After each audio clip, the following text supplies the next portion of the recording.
Tengok dia punya minyak macam mana bang. Tengok.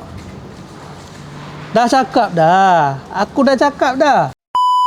20,000 km tukar minyak gearbox. 40,000 tukar sekali dengan dia punya filter gearbox. Kalau drag sampai 80,000, 100,000 jadilah macam ni.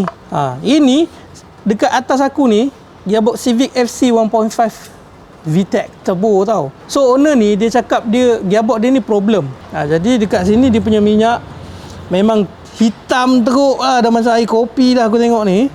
Dan kalau tengok dekat dia punya filter gearbox ni macam ada putih-putih ni kan. Ini macam coolant.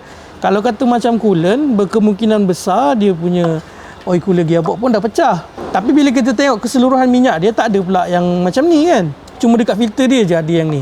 So kita punya technician tengah dalam proses checking lagi. Kemudian korang boleh tengok juga dekat dia punya oil sump ni.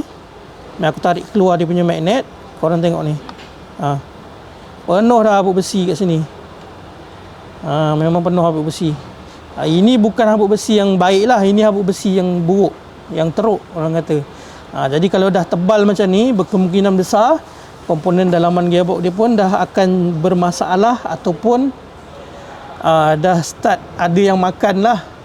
Kalau dah tebal sangat macam ni.